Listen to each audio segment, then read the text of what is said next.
Well, it's nice to observe that Belgium is showing a good recovery, and we see that all foreign investment is rising again. We see that US investment, even in the first half year of 2010, the total size of it, 72 billion US dollars, is more than full year 2009, which really shows that there is a big recovery in US investment. Of course, we see that Belgium is doing well, but that other countries, the Netherlands, Ireland and Luxembourg, that they are relatively attracting more US investment than we do.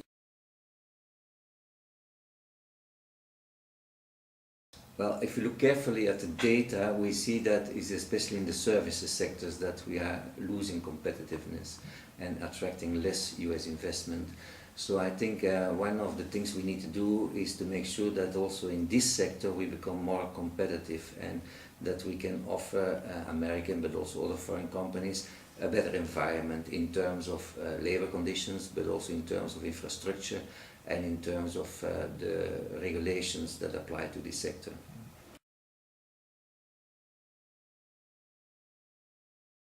It's especially the labor market that is where we see that, of course, services are very dependent on the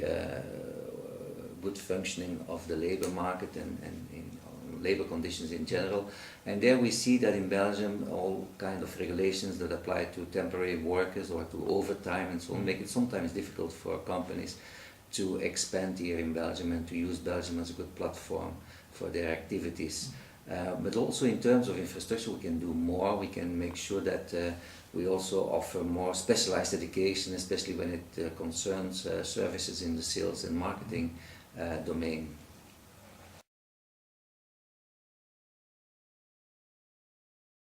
Well, the Netherlands has done a lot in trying to attract more foreign investment, so they have made it much more easy. They also have a fiscal regime that is attractive for foreign investors, but they also have very active policies to attract foreign investors to the Netherlands. So they are very much focused on attracting these knowledge-intensive services, and apparently it works.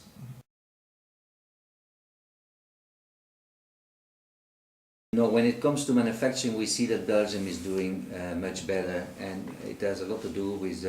our specialized cluster that we have around the Antwerp port, where we see that many of these chemical companies are expanding and using our infrastructure in such a way that they serve the European and the wider market from here. And this is going on, so it's something that I think will stay. We have all the nice and the best conditions for these companies to develop here.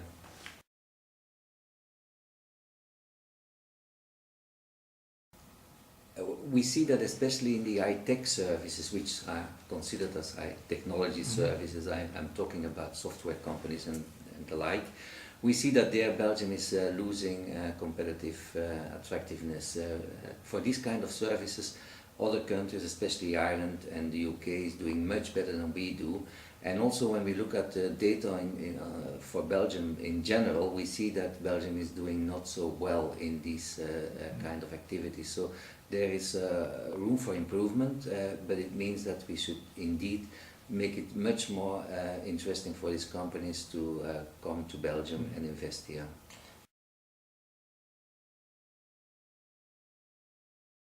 Well, the most important ones have to do with the labor market, and I think there we should make sure that there is more flexibility in terms of hiring and firing people, but also in terms of all kind of restrictions that have to do with the overtime, with the use of temporary workers. I'm also thinking about not only regulations, but also all the fiscal burden that is on labor at this moment, which makes it unattractive to invest here in Belgium.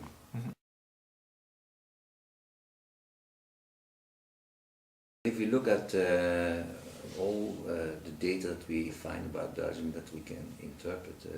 we see that Belgium is doing not so well in terms of institutional context, which means that this should be really the focus of new policies to make our institutions supporting the business and not so much restricting the business. So it means that we have to make sure that labor markets become more flexible, that there is more freedom in terms of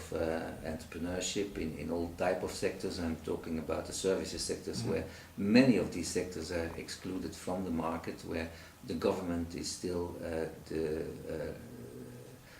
very much involved and dictating all kind of conditions and regulations that apply to these sectors. And I think it will be much better that we open up these sectors for more competition, for more entrepreneurship, and that we also see that in sectors that have been very much protected, like all kind of trading sectors, but also in public transport, in energy and the like, we would see a lot more activity develop if there would be more freedom and